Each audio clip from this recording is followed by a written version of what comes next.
और यहाँ पूजा चल रही है, मम्मी पूजा कर रही है। वो लोग निकल गए हैं आगे कि हाथों में खून जम रहा है, तो व्लॉग बनाना भी चुनौतीपूर्ण है यहाँ। चलो, लेकिन सफ़र के नज़ारे जरूर दिखाएंगे और अपना अनुभव भी आपसे शेयर करेंगे। यहाँ पे एक छोटा सा जल का स्रोत भी है। तो चलिए शुरू करते हैं। दोस्तों, धर्म और आस्था की बात हो रही थी, इसी का एक नमूना, क्योंकि हम तो नई पीढ़ी के लोग हैं, हमने इतना ज़्यादा नहीं देखा चीज़ें, लेकिन चाचा कुछ अपने अनुभव बता रहे हैं। चाचा शेयर करिए। नमस्कार गाइस। हमारे असुर देवता की कहावत हमारे पूर्वजों से हमने सुन रखा है कि कभी अगर बारिश नहीं हुई तो हमारे असुर देवता का एक लिंग है, उसमें जाके आप मिट्टी से लीप के आ जाइए, मतलब मिट्टी पोत दीजिए, मिट्टी का लेप बना दीजिए, बना कह के आइए, अगर तेरे को शक्ति है तो इसको धो दे, तो मतलब 22-24 घंटे के अंदर बारिश हो जाती थी।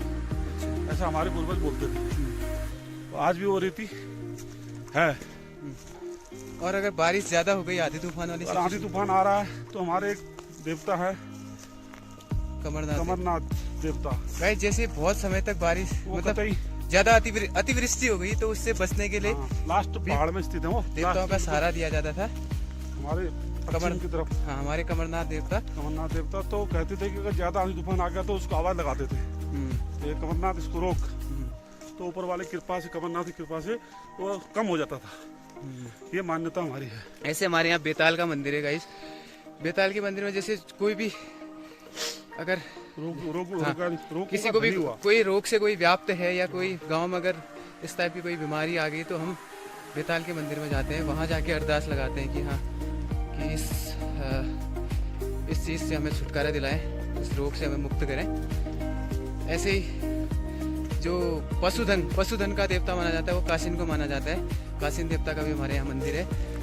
तो उसका धनी, हाँ, दूध के धनी, मतलब दूध तुम्हारे गाय भैंस दूध नहीं दे रही है, कुछ प्रॉब्लम हो रही है, तो हम अपने इष्ट देव कासिन को आवाज लगाते हैं, तो उससे हमें दूध प्राप्त, दूध जो नहीं मिल रहा है, हमें गाय भैंस नहीं दे रही है, तो वो आराम से देते हैं। तो गाइस, ये सब कोई बनी बनाई कहानियाँ नहीं है। ये जब लोगों ने साक्षात अपने साथ अनुभव किए हैं ये चीज़ें, तभी जाके ये आस्था बनी है। वो आस्था आज भी चालू है, वो आस्था अभी तक भी है। कहीं ना कहीं इस मॉडर्न होते समाज में हमने उन आस्थाओं को जरूर दरकिनार कर दिया है, लेकिन कहीं ना कहीं आज भी वो किसी न किसी रूप में हमारे साथ विद्यमान है। तो हम भी उस चीज़ को कभी कभी अनुभव करते हैं, क्योंकि बचपन से मैं यहाँ रहा हूँ अपने गाँव में, तो बहुत सारी चीज़ें मैंने भी अपने साथ अनुभव की हैं।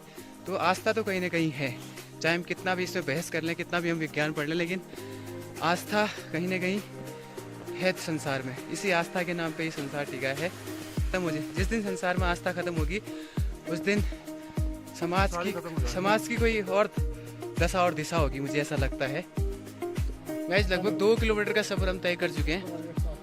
बीच में थोड़ा ब्लॉग नहीं बना पाया, बिकॉज धर्म और आस्था के बारे में बहुत गंभीर चर्चाएं चल रही थी।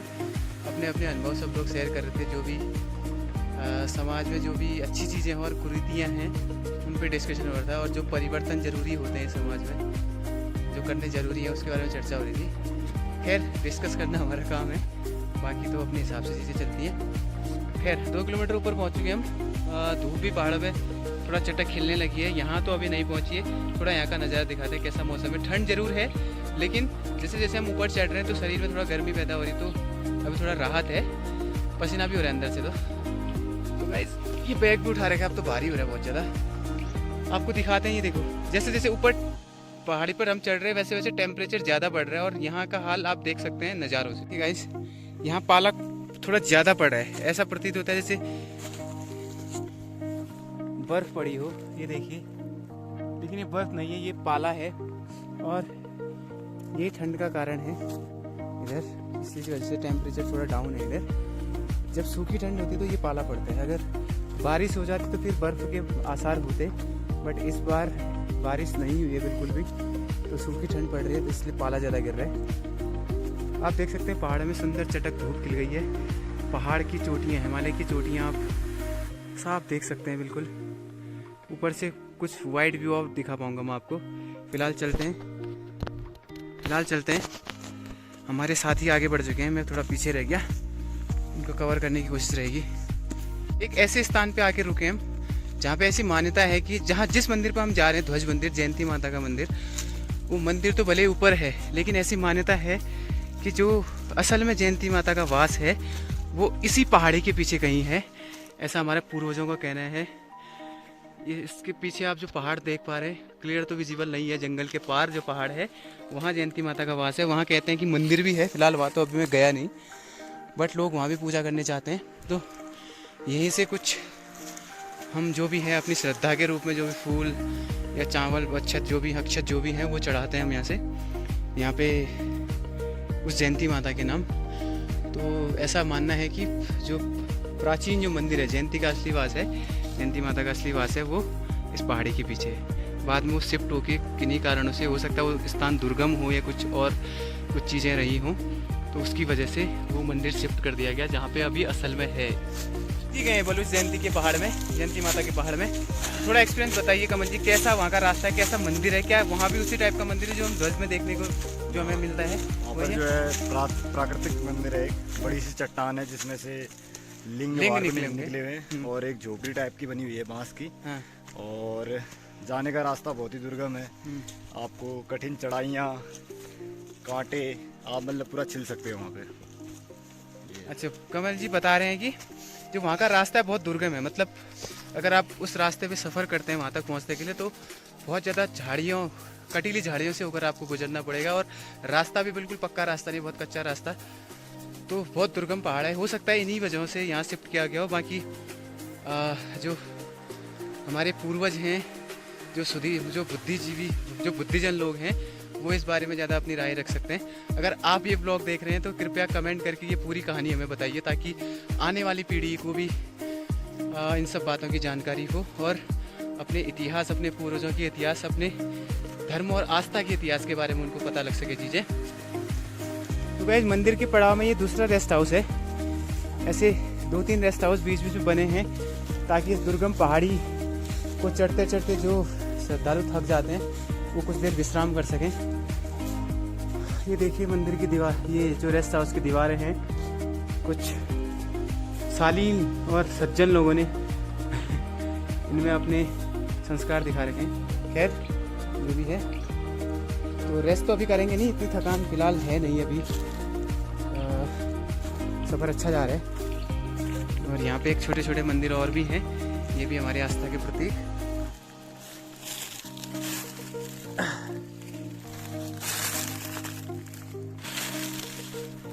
चलो आगे बढ़ते हैं। आप देख सकते हैं घने जंगलों की खूबसूरती। तो थकान हो रही है क्या?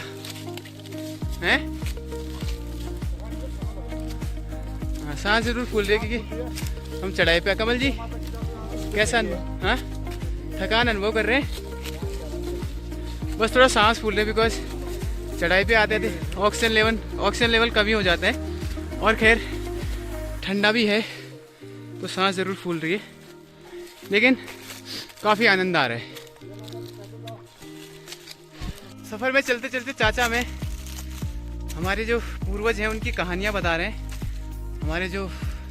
हमारा धर्म विश्वास है उनसे रिलेटेड जो भी छोटी छोटी कहानियाँ हैं उनसे भी रूबरू करवा रहे हैं। उन्हें बता रहे हैं, अपने अनुभव बता रहे हैं, जो उन्हें अपने पूर्वजों से जो उन्हें सीख मिली है या जो कहानियाँ उन्हें सुनने को मिली है उसे नई पीढ़ी को ट्रांसफ़र कर रहे हैं। तो बातों बातों में सफ़र बहुत इंजॉयबल हो रहा है और पता नहीं चल रहा है कि हाँ ये दुर्गम चढ़ाई है। तो इस सारे हम बस 1 किलोमीटर का सफ़र और बच रहा है और उसके बाद हम पहुंच जाएंगे ध्वज मंदिर में, आपको वहाँ के दर्शन कराएंगे फिर। तब तक के लिए बने रहिए हमारे साथ। तो गाइस फाइनली 2.5 किलोमीटर का ट्रैक हम फिनिश करने वाले हैं।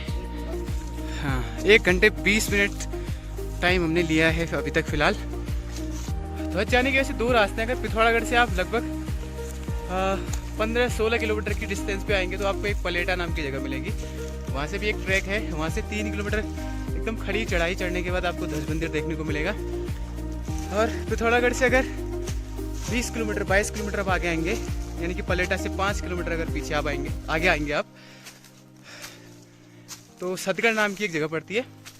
तो ये सतगढ़ वाले ट्रैक से फ़िलहाल हम जा रहे हैं, बिकॉज सतगढ़ में ही हमारा घर है। तो यहाँ से हमारे घर से सतगढ़ में भी सबसे ऊंचाई पर सबसे ऊपर हमारे घर है। तो वहाँ से लगभग 2.5 किलोमीटर की डिस्टेंस पे, एग्जैक्ट 2.5 किलोमीटर की डिस्टेंस पे ध्वज मंदिर पड़ता है। तो 2.5 किलोमीटर का ट्रैक लगभग हम 1 घंटे 20 मिनट, 1.5 घंटा मान के चलो, इतने टाइम में हमने कवर कर लिया है। थकान हो रही है अब तो, ये भारी बैग भी मेरे पास है तो कहीं ना कहीं थकान हो रही है थोड़ी बहुत, बट उत्साह में कमी नहीं है, बस पहुंचते वाले हैं।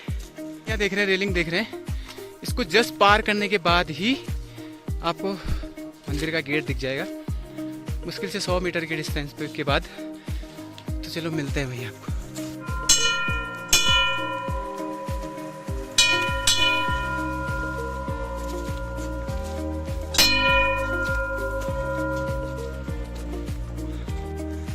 तो पहुंच गए हम, ये रहा मंदिर का प्रवेश द्वार। ये देखिए जंगली मुर्गियां देख सकते हैं गाइस, आप उड़ गए, हमें देख के भाग गए, ये देखिए। और ये रहा ध्वज मंदिर, यहाँ पे आप झूला भी झूल सकते हैं। देखिए गाइस, ध्वज में भी 3 मंदिर हैं, एक तो नीचे गुफा वाला मंदिर है खंडेनाथ मंदिर, और ऊपर ये 2nd नंबर पे जो आपको दिख रहा है ये शिव जी का मंदिर है। ये और हाँ, और यहाँ से आप ऊपर जाएंगे, जैसे इस गेट से ऊपर लगभग 250-300 सीढ़ियाँ ऊपर चढ़ने के बाद सबसे टॉप पे आपको दिखेगा जयंती माता का मंदिर। आप बिल्कुल मेरे ऊपर देख सकते हैं। तो पूजा नीचे से स्टार्ट होती है, सबसे पहले खंडेनाथ देवता के मंदिर में जाते हैं नीचे, और उसके बाद हम इस मंदिर पे आएंगे, और उसके बाद जयंती मैया के मंदिर में जाएंगे। तो चलो आप दिखाते हैं आपको बारी बारी से। फिलहाल थक गए हैं, आए थे जोश आई है, चाचा को जोश आ गया है मंदिर में पहुंचते ही। ठंडा तो खैर नहीं हो रहा, अभी गर्म हो गया है, पसीना हो रहा है। यहाँ धूप भी देख सकते हैं आप, सुनहरी धूप खिल गई है, और यहाँ से पहाड़ों की वादियों का जो व्यू आता है अभी दिखाएंगे आपको। और ये देख सकते हैं हिमालय हमारे ठीक आगे, बिल्कुल सर खड़ा किए हुए। चलो आपको आगे मिलते हैं गाइस। ये पहुँच गए हम खंडेनाथ बाबा के मंदिर में, और यहाँ से एक बार नज़ारा देख लीजिए पहले आप। ये देखिए गाइस, हिमालय की पर्वत श्रृंखलाएं बिल्कुल चादरों की तरह फैली हुई, और इसमें सुनहरी जो धूप आ रही है उसमें 4 चांद लगा रही है। तो ये है हमारा खंडेनाथ बाबा का मंदिर। यहाँ अंदर एक गुफा है, उसके भी दर्शन आपको कराएंगे। तो चलते हैं नीचे, पूजा पाठ करते हैं। आजकल कोई नहीं है क्या इधर? बाबा जी होंगे शायद इधर, बाबा जी रहते हैं क्या पता, कहीं गए हैं क्या। ये है आगे। यहाँ आजकल ये धर्मशाला नहीं बना दी आजकल, बाबा जी नहीं है यहाँ, ताले लगे हैं। हाँ यही खोल लो, ताला लगा है, दैट मीन्स यहाँ कोई नहीं है। पहले बाबा जी इधर बैठते थे, लेकिन शायद कहीं गए होंगे, यहाँ कोई नहीं है फिलहाल। तो हमें खुद ही बत्ती जलानी पड़ेगी। तो चलिए आपको ध्वज खंडेनाथ बाबा के दर्शन करवाते हैं। ये है एंट्रेंस इसका, और इसके अंदर होगी गुफा।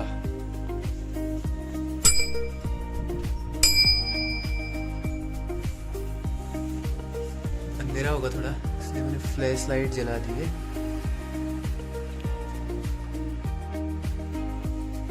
आराम से। हाँ, ये है प्रवेश द्वार गुफा का। यहाँ से चलते हुए हम यहाँ देख सकते हैं, यहाँ बंद है, और इधर से फिर रास्ता है, और आगे बढ़ते हुए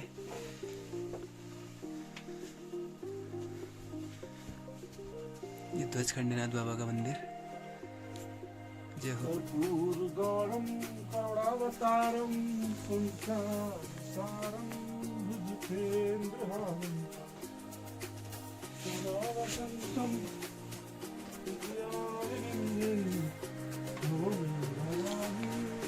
गाइस ये गुफा फिर यहाँ से रास्ता निकलता है, और यहाँ से सीधा बाहर। यहाँ पहुँच के थोड़ी देर पूजा पाठ कर लेते हैं, और उसके बाद सीधे बाहर मिलते हैं आपको।